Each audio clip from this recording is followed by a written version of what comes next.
Tanzania tunanunua umeme kutoka nje hata sasa. Tunanunua umeme kutoka nchi 3 tofauti mpaka hivi ninavyozungumza. Kule Rukwa, umeme unaotumika mkoa wa Rukwa tunaununua kutoka Zambia. Na tuna mkataba na Zambia wa kuuziwa umeme. Umeme tunaotumia katika mkoa wa Kagera tunaununua kutoka Uganda. Na tuna mkataba na serikali ya Uganda wa kununua umeme kutoka Uganda kwa ajili ya mkoa wa Kagera. Kule Horohoro, wilaya Mkinga, Tanga, umeme unaolisha watu Horohoro pale wilaya maeneo ya Mkinga tunaununua kutoka Kenya. Kwa hiyo kununua umeme kutoka Ethiopia si jambo jipya wala si jambo geni. Tunaponunua umeme kutoka Ethiopia, hatuendi kuuchukua kutoka Ethiopia tukausafirisha all the way kutoka Ethiopia tukauleta huku. Sasa hivi hali ya umeme nchini kwetu ni nzuri kwa kiasi kikubwa. Siwezi kusema hatuna changamoto yoyote, hapana. Kuna maeneo umeme unakatika hapa na pale, lakini kwa habari ya uzalishaji umeme na kuwa na umeme wa kutosha nchi tunao. Kinachotufanya tuchukue umeme kwa ajili ya kaskazini nitaeleza. Jumla ya umeme unaozalishwa ndani ya nchi ni megawati 3796. Umeme unaohitajika nchini ni megawati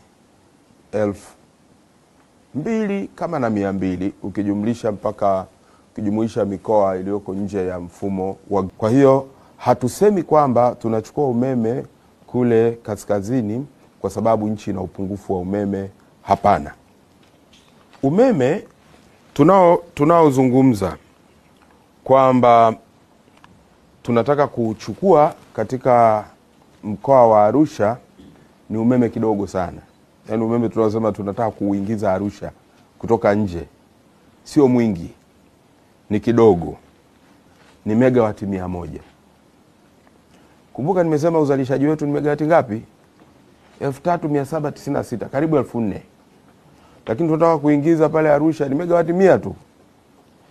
Umeme tunataka kuingiza Arusha ungekuwa wenyewe tu usingetosha mahitaji ya Arusha, au rather mahitaji ya kanda ya kaskazini. Mahitaji ya kanda ya kaskazini ni karibu megawati 300. Changamoto kubwa iliyoko kule ni ya voltage. Voltage zinashuka. Kwa hiyo voltage zinakuwa chini kuliko zinavyopaswa. Ni kwamba umeme upo lakini voltage iko ndogo. Na ndio tatizo kubwa sana ambalo tunalipata kwenye mikoa ile ya kanda ya kaskazini. Sasa kinachofanya volti ziwe ndogo ni kwamba kuanzia pale umeme unapotokea mpaka unapofika kwa mtumiaji, endapo umbali ni mrefu sana, njiani kuna ile voltage zinakuwa zinapotea, zinapungua. Mpaka zinapofika zinakuwa zimepungua kwa kiasi fulani. Kuna kitu kwenye nani huko Kiingereza wanaita voltage drop. Voltage drop inatokea kadri waya unavyokwenda umbali mrefu. Sasa kwa Tanzania umeme wetu mwingi sana unazalishwa upande wa kusini. Kusini kwa maana ukiangalia kaskazini kule umeme mwingi unatoka kusini mwa mikoa ile ya kule.